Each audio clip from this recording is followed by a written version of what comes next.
भोजन, वस्त्र, आवास, शिक्षा, चिकित्सा, धन रखने का भी अधिकार नहीं होगा। आप एनआरआई हो जाएंगे। जब 2024 में जो मतदाता अपना मत का प्रयोग किए, आज उसको अवैध कर रहे हैं, इसका मतलब चुनाव भी अवैध है। उसको भी लोकसभा 2024 के चुनाव को भी पोस्टपोन करके फिर से चुनाव कराइए। संविधान का हत्या करने वाला ये पार्टी है, इसलिए महागठबंधन जो है पूर्ण बहुमत में सरकार बनाने। और नीतीश कुमार भी समझ चुके हैं और बिहार की जनता भी समझ चुका है। नमस्कार, आप देख रहे हैं इम्पैक्ट लाइव। मैं हूं आपके साथ करुणा तिवारी। बातचीत करेंगे हमारे साथ आरजेडी से सुभाष यादव हमारे साथ है। सर, आज आप लोग सड़क पर उतरे, राहुल गांधी आए, विपक्ष के आप लोग सारे नेता एक साथ एकजुट हो गए चुनाव आयोग के खिलाफ। चुनाव आयोग जो हत्या के हथियार लोकतंत्र के लिए लिए हुए है, उसके खिलाफ हम लोग रोड पर आए हैं। एक भारत का नागरिक, बिहार का नागरिक होने के नाते सब लोगों की जिम्मेवारी बनती है, सभी लोगों को, कि सड़क पर उतरे, आइस तुगलक फरमान जो है चुनाव आयोग का, इसका विरोध करे। नहीं तो आप लोग का मौलिक जो अधिकार है संविधान में जो दिया गया है, भोजन, वस्त्र, आवास, शिक्षा, चिकित्सा, धन रखने का भी अधिकार नहीं होगा। आप एनआरआई हो जाएंगे। इसलिए 2003 में जो सर्वेक्षण हुआ था, उसकी के तहत इसमें चुनाव के बाद में सर्वेक्षण होना चाहिए। इसमें 3 साल का समय देना चाहिए। अच्छा सर, उप मुख्यमंत्री कह रहे हैं कि ये तो चुनावी प्रक्रिया है। इसको बहुत बेहद दुख है कि आज विपक्ष पूरे बिहार को बंद की हुई है और चक्का जाम। ये चुनावी प्रक्रिया है तो 2024 चुनावी प्रक्रिया नहीं था। जब 2024 में जो मतदाता अपना मत का प्रयोग किए, आज उसको अवैध कर रहे हैं, इसका मतलब चुनाव भी अवैध है। उसको भी लोकसभा 2024 के चुनाव को भी पोस्टपोन करके फिर से चुनाव कराइए। नहीं तो ये चुनाव के बाद में होना चाहिए। इसमें करीब 3 से 4 साल का समय मिलना चाहिए। तो इस बार बिहार विधानसभा चुनाव है सर, इसमें क्या लग रहा है कि इस बार का क्या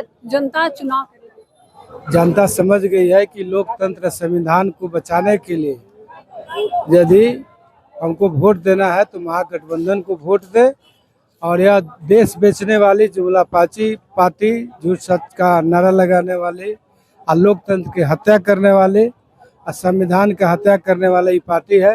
इसलिए महागठबंधन जो है पूर्ण बहुमत में सरकार बनाने जा रहे हैं। सर, प्रशांत किशोर के बारे में आखिरी सवाल सर। प्रशांत किशोर अभी तीसरे विकल्प के तौर पे देखे जा रहे हैं। उनका कहना है कि इस बार आरजेडी नहीं आएगी और ना ही बीजेपी एनडीए की सरकार आएगी। क्या लग रहा है? प्रशांत किशोर आरएसएस और बीजेपी का एजेंट के रूप में अभी काम कर रहे हैं। और जितना फंडिंग है वह तो बिजनेसमैन आदमी है। लोगों को पैसे पर आज तक सभी पॉलिटिकल पार्टी को उन्होंने काम किया है। तो बीजेपी ने फंडिंग किया है कि तुम बिहार में राष्ट्रीय जनता दल तेजस्वी प्रसाद यादव जी कैसे कमजोर हो सकते हैं, इस पर तुम काम करो। तो बिहार की जनता समझ चुकी है और प्रशांत किशोर एक आरएसएस के एजेंट के रूप में काम कर रहे हैं।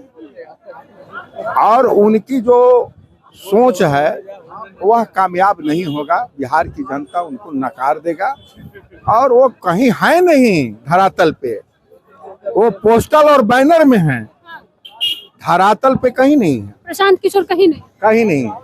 अच्छा सर, सत्ता पक्ष वाले कह रहे हैं कि जो विपक्ष है चुनाव आयोग के काम में टांग अड़ा रहे हैं।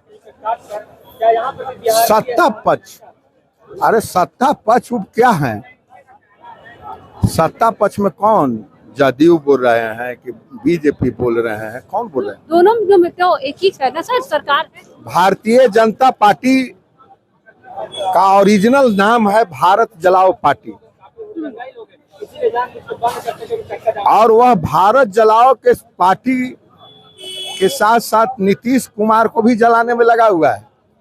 और नीतीश कुमार भी समझ चुके हैं और बिहार की जनता भी समझ चुका है। इस बार बिहार की जनता ने तय कर लिया है कि अब की बारी तेजस्वी सरकार बिहार में। देखिए, इस बार जो बिहार विधानसभा चुनाव है, इसको लेकर हमने बातचीत की, सीधे तौर पे कह चुके हैं कि अब की बार बिहार की जनता तेजस्वी सरकार को चुनने वाली है।